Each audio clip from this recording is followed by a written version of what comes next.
ગોધરાના Sheikh મજાવર road પર આવેલ તહુરા proteins મિલમાં જિલ્લા પુરવઠા અધિકારીની ટીમ દ્વારા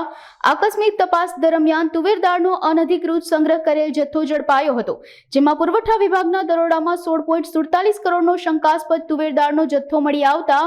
જિલ્લા પુરવઠા અધિકારી એચ.ટી. મકવાણા દ્વારા તેને સીલ કરવામાં આવ્યો હતો. તેમજ આ જથ્થો આંધ્રપ્રદેશ સરકારની જાહેર વિતરણ વ્યવસ્થા હેઠળ ચાલતી પીડીએસ અને આઈસીડીએસ યોજનાનો હોવાનું પ્રાથમિક તપાસમાં બહાર આવ્યું હતું. પંચમહાલ જિલ્લાના ગોધરા સિટીની અંદર શેખ મજાવર રોડ ઉપર આવેલી તાહુરા પ્રોટીન્સ જે તુવેર દાળની મિલ છે, એ મિલ ઉપર અમારી જિલ્લા પુરવઠાની ટીમ અને ગોધરા સિટી મામલાદારની સંયુક્ત ટીમ દ્વારા આકસ્મિક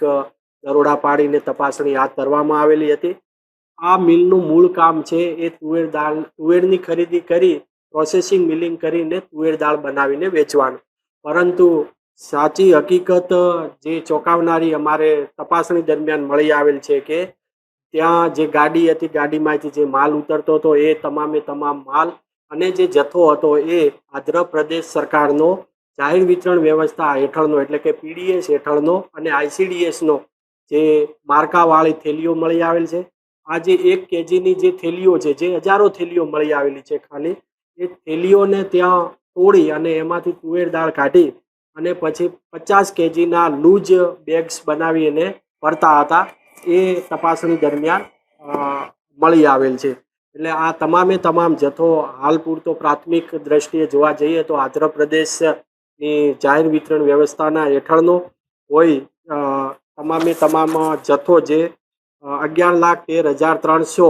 કિલોગ્રામ એટલે કે 1113 મેટ્રિક ટન જેની બજાર કિંમત થાય છે 16,55,68,400 અને ગાડીની કિંમત 8 લાખ એમ ગણી અને 17 કરોડનો જથ્થો જપ્ત કરવામાં આવેલો છે. આના માટે જે હાજર મેનેજર એમના જે પ્રોપરાઇટર છે તેઓનો સંપર્ક કરતા તેઓએ કોઈ બિલ કે પુરાવા આ આંધ્રપ્રદેશનો જથ્થો અહીંયા કેવી રીતે આવ્યો, કોણ લાવ્યો વગેરે તમામ બાબતોની આખો દિવસ તપાસણી કરતા કોઈ પુરાવા રજૂ કરી શકેલ નથી, જેથી તેને ધ્યાને રાખી જથ્થો સીઝ કરી અને મિલને પણ સીલ કરીને આગળની કાયદેસરની કાર્યવાહી હાથ ધરેલ છે.